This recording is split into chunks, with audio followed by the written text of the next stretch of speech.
Chairman মহোদয়কে একটা কথা স্পষ্টভাবে বলে দিতে চাই, আপনি আজকে চেয়ারম্যান হিসাবে এখানে দায়িত্ব পালন করছেন, এটা হাজারো ছাত্র জনতার অবদান, আপনাকে এটা মনে রাখতে হবে। আপনি এখানে উড়ে এসে জুড়ে বসেছেন, আবু সাইদ মুগ্ধদের লাশের বিনিময়ে এখানে চেয়ারম্যান হয়েছেন, কিন্তু অত্যন্ত দুর্ভাগ্যের বিষয় হচ্ছে আমরা সুস্পষ্টভাবে দেখতে পাচ্ছি আপনি চেয়ারম্যান হওয়ার পরে যে ছাত্র জনতার কারণে আপনি চেয়ারম্যান হয়েছেন তাদেরকে কোনোভাবে মূল্যায়ন তো করেনি নাই, উল্টা সরকারের সুবিধাভোগী গরিব দুঃখী মেহনতি মানুষের চাউল, কাঠ, বয়স্ক ভাতা, বিধবা ভাতা দিতে গিয়ে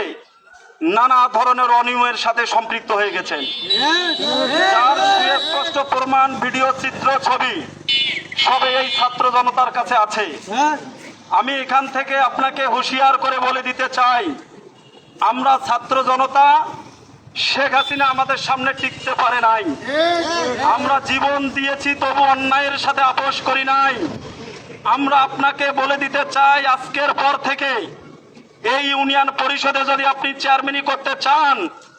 যদি আপনার মনে হয় এখানে আপনি অনিয়ম করেছেন, তালেবদের মতো ছেলেদের সাথে কোথাও অনিয়ম করেছেন, বেয়াদবি করেছেন, অবশ্যই তাদের কাছে মাপ চেয়ে ইউনিয়ন পরিষদ ভালোভাবে চলার চেষ্টা করবেন। অন্যথায় আজকের পরে যদি আপনার দ্বারাই কোনো অনিয়ম সংগঠিত হয়, আমরা আপনাকে ছাড় দেব না বালাগ্রামবাসী হয়ে।